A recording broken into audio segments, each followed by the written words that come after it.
안녕하십니까, 이정민입니다. 제 수업을 선택해 주신 어머니와 그리고 저와 함께 열심히 달릴 우리 학생들 반갑습니다. 제가 이렇게 영상으로 저희 학부모님들과 학생에게 인사를 드리게 되었습니다. 자, 수업을 진행하는데 굉장히 필수적인 요소들은 제가 부모님 단톡방, 학생들 단톡방에 따로 말씀을 드리겠지만, 제가 당부드리고 싶은 것들 혹은 굳이 뭐 이것까지 알아야 되나 뭐 이런 각종 TMI 같은 것들을 여기서 말씀드리려고 합니다.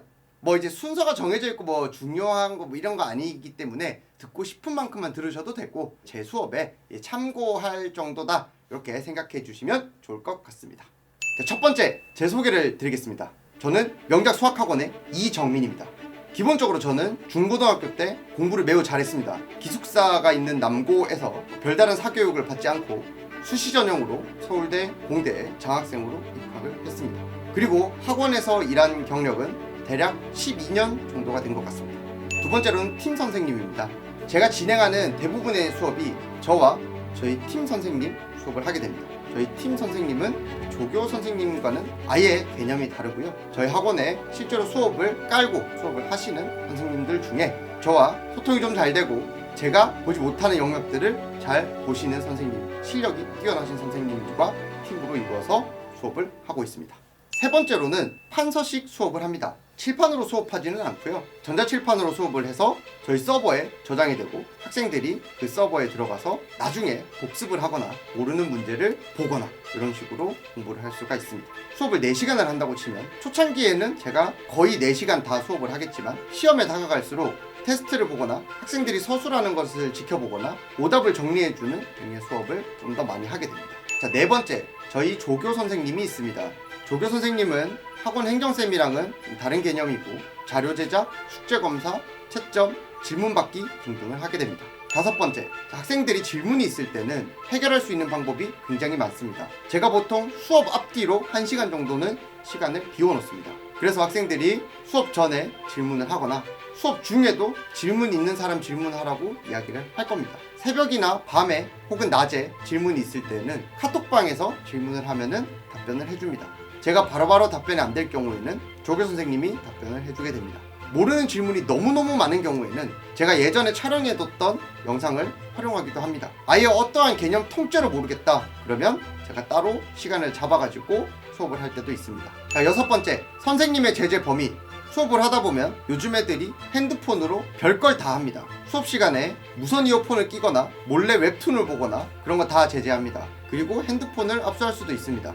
그런데 제가 욱해서 애들한테 인격적인 모욕을 하거나 신체적인 폭행을 가하는 일은 없습니다. 남학생 같은 경우에는 장난으로, 저도 이제 남고를 나왔다 보니까 이렇게 하는데, 네, 여학생은 어떠한 신체적 접촉을 하지 않습니다. 자, 일곱 번째, 학원 수업의 수위.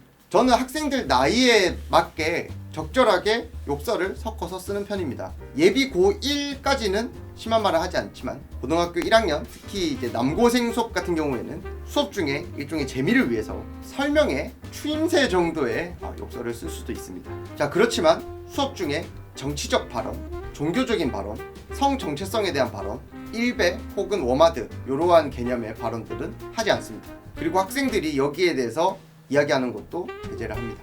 자, 여덟 번째, 게임에 대한 간섭 정도. 전 초등학교 때까지 게임을 정말 많이 했던 사람으로서 학생들이 게임하는 거 봐줍니다. 그런데 거짓말 치고 게임하는 거는 진짜 싫어합니다. 꼭지지를 보거나 학생들의 아이디를 수집하거나 그리고 애들 접속 기록을 본다거나 이 정도까지는 합니다. 그리고 시험 기간에 게임 이야기 하는 거 안 됩니다. 아홉 번째, 수업 중 컨디션. 학생들이 고등학교 올라가면은 수행평가 한다고 밤새가지고 본 수업 시간에 정신 못 차리고 조는 경우가 좀 많습니다. 자, 그런 경우는 엄격하게 제지를 합니다. 하지만 합당하다고 판단이 되면은 아예 한 20-30분 정도 재울 때도 있습니다. 열 번째, 쉬는 시간에 떠드는 정도. 쉬는 시간에 떠들어야 애들이 스트레스가 풀립니다. 쉬는 시간에 공부하는 애들 당연히 있고 존중하는데 시험 기간이 아닌 상황에서는 쉬는 시간에 떠드는 거 딱히 뭐라 하지 않습니다. 근데 또 정신 못 차리고 쉬는 시간에 떠드는 거를 계속 이어가지고 수업 중에 말을 이어가는 애들이 있습니다. 그런 경우는 제가 제지합니다. 자, 11번째, 공식적으로 라이딩을 하지 않습니다. 저도 어차피 퇴근하고 집에 가야 되는 상황이 있고 학생들 동선이 제 퇴근 동선이랑 겹치는 경우도 굉장히 많습니다. 그런 경우에는 제가 라이딩을 하는데 누구는 라이딩하고 누구는 라이딩 안 해주고 그거는 그냥 그 학생의 운입니다. 자, 12번째, 수행평가 지원 범위. 자, 저는 대피를 하지 않습니다. 대피 요청하지 마십시오. 그런데 심화 탐구를 하기 위해서는 이 주제가 본인의 지식 수준에서 해결이 가능한 주제가 있고 해결이 불가능한 주제가 있고 이거 들고 파봤자 아무 건덕지가 안 나오는 주제가 있습니다. 당연히 응당 수학 선생님으로서 이러한 종류의 주제들은 이런 식으로 하면 될 것 같아 주제를 잡아주고 거기에 대한 가이드라인은 줄 수 있습니다. 그리고 거기까지입니다. 수행평가 제출 전날에 새벽에 찡찡거리면서 그러는 거 1학년 1학기까지만 좀 봐주고 그 이후로는 본인의 영역이라고 생각을 합니다. 자, 13번째, 학원을 그만두고 싶을 때 이거 그냥 잠수 타지 말고 저한테 이야기를 하고 그만뒀으면 좋겠습니다. 그냥 단순히 쉬고 싶은 게 있고 학원을 옮기고 싶은 게 있고 과외로 바꾸고 싶은 게 있어요. 그럴 때 단순히 내가 혼자 공부하고 싶어서 그만두고 싶은 거면 자료가 많이 필요할 겁니다. 그리고 학원이든 과외든 옮기고자 할 때 제가 판단하는 학생의 어떤 영역이나 아니면 그 전 여러 가지 시험 범위, 점수, 행동 특성, 얘의 어떤 실수 포인트들 그 다음 얘를 가르칠 과외 선생님이나 학원 선생님이 알면 얼마나 좋겠어요. 빨리 이 학생에 대한 파악이 된단 말입니다. 그래서 그냥 잠수 타지 말고 괜찮으니까 이야기를 하고 그만두세요. 14번째, 학원을 잠시 쉬고 싶을 때 그러니까 아예 그만두는 거 말고 잠시 쉬고 싶을 때는 정확하게 한 뭐 2주면 2주, 3주면 3주 이렇게 기간을 정해가지고 이야기를 해주시면은 제가 요 기간 동안에는 최소한 요거들은 했으면 좋겠다라는 거를 제시를 해줄 겁니다. 숙제 안 해가지고 혼날까봐 학원을 갑자기 뭐 아프다고 핑계대고 빠지고 이야기를 해주십시오. 그냥 배째는 것보다는 말을 하고 쉬면은 대처가 됩니다. 그냥 무턱대고 그렇게 하면은 나중에 이거 수습하는 게 너무 힘들어요. 15번째, 방학특강 때. 자, 제가 방학특강을 열 건데 통합으로 깔 때도 있지만 보통 여러 가지의 특강을 깝니다. 그래서 얘한테는 요걸 하면 좋을 것 같다, 쟤한테는 저걸 하면 좋을 것 같다 이렇게 말씀을 드리는데 무조건 뭐 이거는 무조건 하세요 뭐 이런 거 없습니다. 그리고 방학특강료는 굉장히 합리적인 영역에서 합리적인 수준으로만 책정하도록 하겠습니다. 그리고 다른 학원에서 진행하는 방학특강을 내가 듣고 싶다 이야기를 해주십시오. 그러면 그 수업이 내가 방학 때 진행할 수업이랑 겹치는지 안 겹치는지 말씀을 해드리겠습니다. 자, 16번째, 시험 직전 보충 혹은 공휴일 수업 합니다. 그리고 시험 끝나고 한 3일 정도 쉴 때가 있습니다. 그건 이해해 주시기 바랍니다. 17번째, 학부모 알림. 부모님들 알림은 한 학기에 한 번 정도 줌으로 간담회를 하거나 설명회를 하거나 합니다. 18번째, 카톡 알림. 지금 새벽 5시입니다. 보통 제가 이 시간대에 일을 합니다. 그래서 학생들 채점하고 관리하고 이런 부분들은 엄청난 새벽에 합니다. 그렇기 때문에 카톡 알림은 개인톡이든 부모님 단체톡이든 꺼주시길 바랍니다. 그래야 제가 부담이 없습니다. 19번째, 수업 난이도가 안 맞는 것 같다 라고 생각이 드시면은 일단 저에게 말씀을 해주십시오.